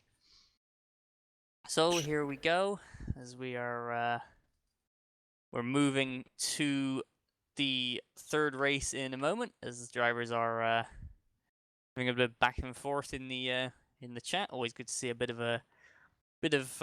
banter going on, a bit of lightheartedness pre-race. So Yeah, we're trying to take the pressure off each other, aren't they? Just trying to. It's quite, especially with Simic and Co. They must be pooping themselves. So we look at, actually, that's a point. Let's have a look at jump on board real quick with the driver. Oh, never mind. I was gonna suggest we should have a look at how the track is, of course, because the track rolls over from session to session. Do you hear what I hear? That's the sound of the. I can see the track getting quite dark. Sounds of the lovely British weather coming back to say hello. The track is already wet, and the sky is the sky is falling. Anyway, quick rundown of the grid in the 30 seconds. On pole position, Oliver Ellis Richardson. That's going to be one to watch. Ahead of Jeroen Kweekel, Yuri Kazdorp, Maciek Mlinek, Matthew Williams, Kirill Birakov, Germano Zappola, Eros Masculi, Dennis Jordan, and Yerny Simoncic round out the top 10. Then the guys in the order that they finished race 2, Alex Siebel 11th from Ben Hamlet, Michael Francesconi ahead of Michi Hoyer, Vladislav Pavlov, Adam Pinches, Romer Tissing, Kostas Galomatis, Darren Mrocek, Vlad Tokarev, Tom Satherley, Adrian Cott, Stefan Rolt, Kevin Ryan, who badly needs some luck, and Chris Shepherd starting from the back this race. And I got it done as the lights come on, and out they go, and there is a definitive drier line on the left-hand side of the track, Tom, as there's somebody pulling out of midfield already. Not sure who that was. It wouldn't have surprised me. Oh, it was actually Alex Siebel. Siebel pulled out, and Chris Shepherd started on the slicks. Chris Shepherd is out already. He was on the slick tire. That was a huge mistake, and he didn't even make it around turn 1 before ditching it into the barrier.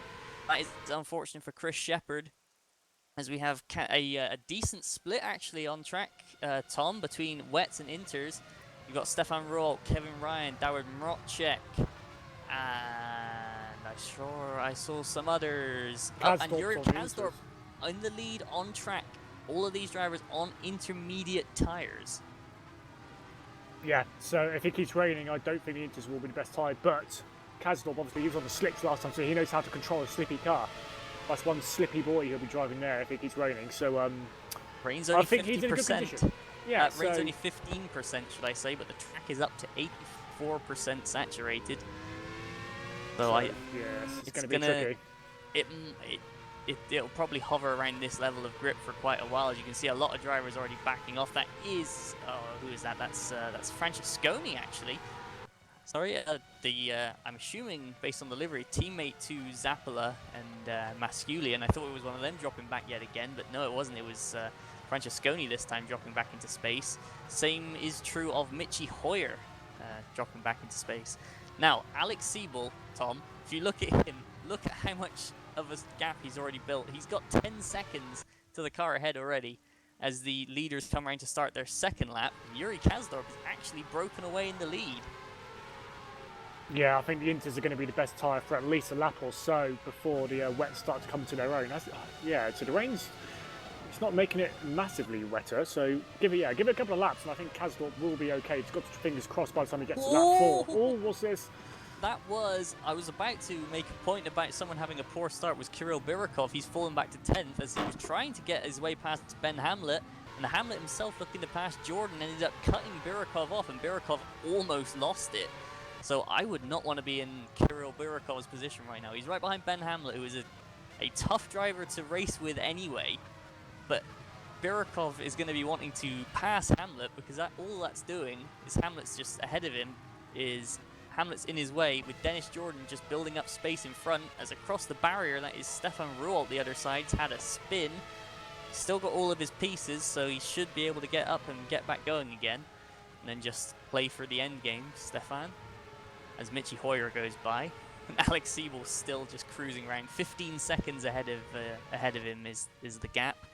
And because Shepard is eliminated, that does mean that we go until lap 4 until our first round of eliminations.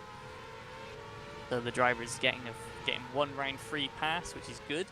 Guys like Adrian Cott and Kevin Ryan both currently still up and running, which is so far better than their first 2 races. Now they got tangled with each other last time, and they're scarily close on track again. So hopefully they can get a full showing in to see what they can do.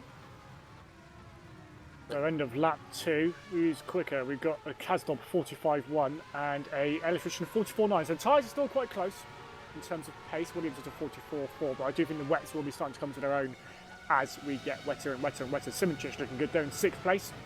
Obviously looking for, obviously we want to go this quick. We've got a nice bit of space in front of him and a teammate in sorts behind him in line X. So Dennis has got a bit of work to do. He's about 3.5 seconds behind Yerno, so if he wants to try and win this event overall, he does need to try and get ahead of him. But good bit of space for them both in front of them, so hopefully they'll be able to continue to the later rounds. I don't like it for Jordan right now. Look, he's got Hamlet right behind him. And then behind Hamlet, you've got Birakov. Behind Birakov, you've got Pavlov. Behind Pavlov's Pinches. Behind Pinches is Mrocek. Behind Mrocek is Ryan.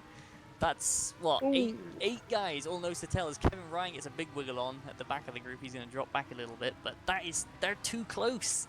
They're too close, Tom. As Mrocek goes up the inside of Pinches. So that's the inter car passing the wet car back there. And it's too close, Tom. I don't like this. I don't think Ellis Richardson, Creakle and Williams are going to like it either, because they're battling all through Cops, Maggots and Beckett's, and those 3 are going to be in danger if they don't stop squabbling, like Williams as well. He's been a big victim of it, really, hasn't he? He's been probably the biggest victim of the day, squabbling with people and ended up actually losing out on the final shootout. So they want to sort that out before they get to lap 4 as we are entering it, and Joe Kazdorp's about to enter it now. He's looking very good. Yuri Kazdorp leads the race on track. He's got 4 seconds of clear air. And the elimination laps are starting just now. So from this time by the line, we are going to be losing our 4 slowest laps. So who will that be? I've got a funny feeling it could be some people in this group between Pavlov and Ryan. That's 4 cars way too close together for comfort. You got guys like Masculi, he's all over the back of Adrian Cott, and Masculi nearly pushing Adrian Cott round Vale. And you've got guys all the way down at the back, so we're not going to be seeing this for a long while because Alex Siebel is only now just on the hanger straight. So drivers having to wait a fair old time before they actually know their fates. As we can see Masculi forcing his way out the inside of Cott. Oh, and Cott gets hooked. Cott goes around on the front of Masculi, and that, I think, could be toast to Adrian Cott, unfortunately, but a mistake like that is going to lead to him needing to... It's going to be out of his hands, is what I'm trying to say, Tom. Yeah, 6 seconds down on his best time. I don't think it's looking good for him, unfortunately. One of those little incidents. Pavlov and Mrocek touch, and Mrocek's going to run wide. And he's lost a second and a half, and now he's in the way of Pinches as well. So that's not going to help either of those guys. But he tried passing Pavlov around the outside and just wasn't far enough alongside to make it stick. So Dawid Mrocek now in the danger zone, as we're going to have our leader coming around, Yuri Kazdorp, any moment now. He's not had a good lap either, but his previous lap was so quick that I think he might be able to get away with it, as across the line goes Yuri Kazdorp for a 45.0. You can tell the conditions are getting wetter now. You can tell that the wet tyres may be coming into their own. 45.0, what have we got? 47.8 from Richardson and Queekle. So, yes, okay, Yuri Kazdorp safe for another round already. There's already 4 drivers slower than him. That's a good lap from Kirill Birakov as well, 45.1. But 47 seems to be the way, the order of things as it stands, as Eros Masculi, he's been off the track. Eros Masculi 49.2, that's almost certainly going to be an elimination. 47.9 from Kevin Ryan as well, so he's in the danger zone as well. In fact, the 4 drivers out. 49.6 from Tissing. So, sorry, the time just disappeared on my screen from Francesconi. It made me really confused. We still have Mitchie Hoyer and Alex Siebel to complete their laps. Hoyer currently up on a 47.4, so he should be okay as across the line he goes. As Pinches is out. Alex Siebel across the line, he's going to be more than, say, 45.5. So we're going to have lost Pinches. We are going to have lost Tissing, Masculi. I believe those are the 4 that are going to be out. So Eros Masculi reached the final round last time, out at the first hurdle, as Tissing has lost his front wing, so he's going to be out anyway. Tom Satherley made it through, but he's off the track in a big way, coming down towards the old turn 1. So he might fall at the next hurdle. He's going to get back to the front as Kazdorp's back to finish his next lap. I suppose Quick and Richardson can, Ellis Richardson, sorry, can count times very lucky. Very lucky, 47.8. They're lucky to be through on those times. I'll tell you what though, Richardson 3.5 seconds down, and Zappola 2 seconds down on his times. So they are not looking fast right now. Queekle's out. Queekle's out. We really lost Jerome Queekle. Yeah, he must have been. Yeah, he was 47.862. He was one of the slower ones in the last round. And Ellis Richardson. They were too slow. They were the two. I think they were the 2 fastest of the slowest people. But yeah, big names out. Those were the guys running 2nd and 3rd on the road. Again, front runners on track being eliminated. And speaking of front runners on track, Germano Zappola now promoted to 3rd on track in front of Jurni Simoncic, and those two both getting loose. Simoncic going off miles off. Zapala will be out this time by 48.1 those last lap, very slow. Hamlet 49.2, 58.6 from actually, Satherley. Zapala may survive. Quite a few people made mistakes on that. 49.2 from Hamlet, I think he may be toast. 58, he'll be out with Satherley. I think Mitchie Hoyer still got to cross the line. And Alex Siebel. But Siebel, we can be sure, is going to survive, I reckon. But yes, Hoyer 46.5, he's absolutely fine. So that time, Tokarev, Satherley, Mrotchek, and Ben Hamlet, I believe, are our next 4 eliminations. So that's the field is being cut down to size very quickly, and with Ben Hamlet out, that's going to release Kevin Ryan and Dawid Mrotchek from out from behind him. So those 2 guys are going to need to get a breath of fresh air. But the fact that Siebel is so far behind means that Kevin Ryan is having to do half a lap behind Ben Hamlet before anything happens, as there's a yellow flag. That's somebody off. That's Kirill Birakov. He's off. He's in the wall. He's out. Kirill Birakov out of the race, and it was a mistake into a crash that caused it rather than a lap time elimination. Big. Very big, especially for someone like Simoncic, who had a bit of a mare of a middle sector. He may survive. Oh, speaking of people who are surviving, Zappola, he might be Simoncic's safety net there, but isn't going to have helped Simoncic's time at all, as Jurni Simoncic finally makes it through, but he might be too slow. He's currently the slowest of all. Oh, that's Kevin Ryan in the wall. As Dawid Mrotchek 150, he's going to be out for sure. Kevin Ryan also going to be out for sure. Here comes Hoyer and Siebel, the last 2 coming around. And with Birakov out, it's only the slowest 3 this time by, so I believe Jurni Simoncic might have skinned the cat. Yes, very lucky that time. Kazdorp's had a slow first sector this time, though, as has Zapala. We're going to have lost Ryan Mrotchek and Germano Zappola, I believe, on that time by, unless Alex Siebel makes a complete mess of the final turn, which he doesn't. Siebel across the line, I believe now we are down to our final 8. So we're going to be losing 4 this time by, and Yuri Kazdorp is already coming through Chapel. So we're going to not have to wait long. First sector though. As he has. Isn't he? He's on for a 49 at best, a 49.5. So that would be comfortably eliminated from Kazdorp. Behind him on the track, Matthew Williams on for 47.5.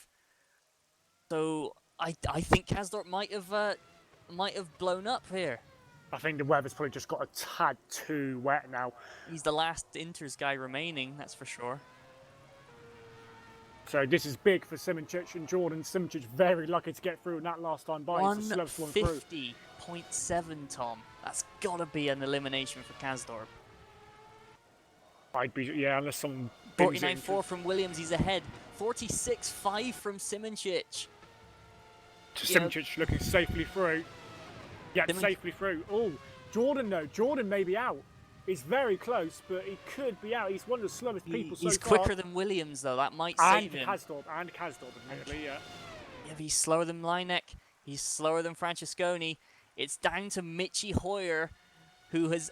Mitchy Hoyer's been struggling on this lap. He's on for a 50 or a 51 potentially, so Hoyer is looking like he's on his way out as well. Alex Siebel looks okay behind him, but Hoyer could potentially be the safety net for Dennis Jordan. So as it stands, Kasdorp and Williams are out. Mitchy Hoyer at 151.8, that's an elimination for sure. And Alex Siebel 49.3 was that. I think that was slower than Jordan as well. It was, so Jordan's skin of his teeth. But that's Williams and Kasdorp out, our front two on the road, which means who's in the lead? Mr. Consistency himself, Jonas Simincic. So it's, if my maths is correct, it's down to Simincic, Mlynek, Jordan and Francesconi. This is the closest on track the final four have been in this 2-lap sprint to the line. We have Simincic only 4.5 seconds ahead of Jordan, with Mlynek in between them. And Jordan's got to overtake Mlynek on track, because those two are both in the final thing. There's only 3 tenths between them, so this will be for a full position change. We have Williams currently leading. I don't know if he knows he's out or not, and there he goes. Matthew Williams has been given the notice. He is out of the race. As Siebel still going, I believe hasn't got the notice yet, but the final four onto the final lap. Sorry, not the final. Wait, yes. No, it's not the final lap. Yeah, 2 laps. My mistake. Jonas Simincic, 2 to go. In the lead, Mlynek just ahead of Dennis Jordan. The gap 5 tenths at the line for second and third. And Michael Francesconi 10 seconds back. He's going to be in fourth, but once again, a strategy masterclass. Francesconi just found himself some real estate and just, made it to the end. Credit to him. But the battle we have to watch, I believe, is going to be Mlynek versus Jordan. Yep, Mlynek had a squiggle coming out there, but still Jordan's had a squiggle coming onto the straight, so Mlynek maybe this time round has been given the okay, but Jordan just waiting. He's got time. Obviously, Simincic looking good out in the lead, 4-second lead ahead of Mlynek, so unless he was a bit of a slow out there, 3-second lead now, but Simincic looking good to take the event win. Also, FSR World Championship leader, very, very quick driver. Looks like he's bringing this pace over to WCS as well, and we'll be looking forward to a $100 payout. That is if he can get it round this final lap and a half without incident, which, okay, he's a top of the level sim racer, but it is wet, Tom. Anyone can make a mistake at any time in the wet. Well, yeah, I mean, he was what, 1 place away from being eliminated a couple of laps ago, so... Yeah, he's made it through by the skin of his teeth a few times over the course of the evening. Same with Dennis Jordan as well, but these two made it to the final four both races so far and have made it here again in race 3. So I think these two are the early contenders for this championship. Obviously, you look at the two, and nobody would in their right minds bet against Jonas Simincic for this race. And then you've got Dennis Jordan, who is that guy that is just always banging the lap times in. It makes a small mistake there though, and that's let Maciek Milnek off the hook a little bit, but these guys have actually closed in a surprising amount on Jonas Simincic. 1.2 seconds Mlynek has closed in on that last lap alone, but Simincic now 1 more lap of Silverstone between him and $100. He just needs to make it round ahead of Dennis Jordan. He could even, if Maciek Milnek catches him, just move aside for Maciej and still have the championship lead and event lead. But of course, no point doing that this early on. Those points lost. It's 5 points different between first and second. If he then lost the championship by 4, he would be kicking himself. He would, especially if Dennis set fastest lap on the... imagine if Dennis set fastest lap on the last lap and took the lead, Simincic second. They'd be tied on points, but I think it'd probably go down to who's got more wins, or I'll have to check that. But it's some form of countback, I'm guessing. Yeah, I would imagine, but Simincic looking tasty. He got a 3-second lead going into Cops, but Mlynek's got a nice 1 second gap over Dennis. Dennis, that mistake onto into the final corner last time round probably has cost him. But Francesconi, very good, like you said, keep it consistent, found some real estate, and he's absolutely built on that and made it a 4th place. Indeed, as we're watching this now, the sprint to the line is coming to a head. Onto the hanger straight goes Simincic. There goes Mlynek and Jordan. 3.5 seconds covering the top 3 on the track and in the race. But the guy definitely that you've got to say has had the most impressive pace in the sprint to the line has got to be Maciej Milnek.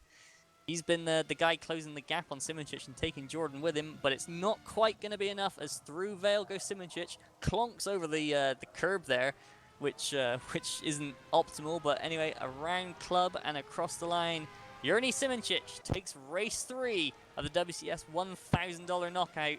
Maciej Milnek takes second ahead of Dennis Jordan in third, and we're going to have to wait for a few seconds for Michael Francesconi to finish his strategy masterclass and take fourth, take a hefty chunk of points as he gives the wall a bit of a high five across the line.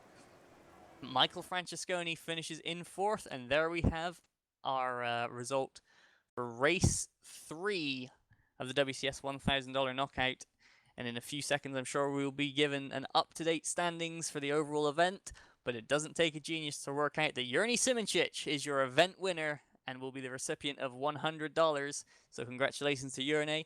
Dennis Jordan is going to be second with not going to be getting any payout for the race, but is a good launching point for a run at the championship. And behind that, I'm not sure. Most likely it's going to be Kirill Birakov, but we'll have to wait for just a second for the standings to be updated, as in fact we're getting word that they have been. So as confirmation, Jurni Simoncic with 58 points takes the event win and the championship lead ahead of Dennis Jordan. Kirill Birakov is going to be in third place.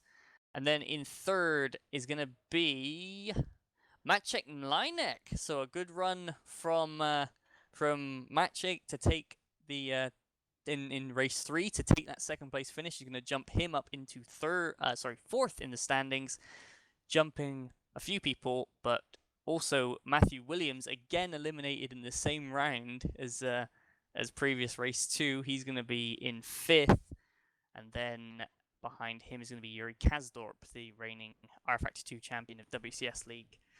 So yeah, Tom, race 3. Yeah, it's all right, wasn't it? Yeah, Simoncic, I did say, didn't I? Simoncic is going to be going for it, and he did, and it's cost him.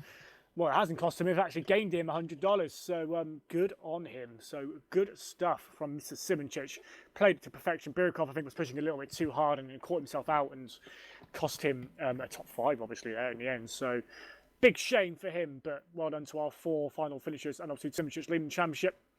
Dennis as well, Mr. Consistency. We said it before, didn't we? And he's done it again. 3rd place there and 2nd overall. So it's a good start to what's going to be a very interesting season.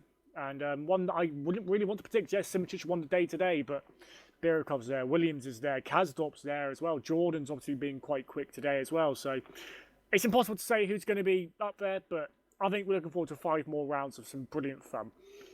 It is indeed, and of course, nothing really like this in the rest of sim racing. The drivers, the commentators, the guys behind the scenes, we're all learning from this race by race. So now the drivers are going to go away for a week, practice up, work out some strategy, and we will be back with you in 1 week's time, coming to you from Zandvoort in Holland. I've been Mike Bell. Joining me today has been Tom Parker, and behind the scenes, Alex Skinner on the cameras. We will see you next time.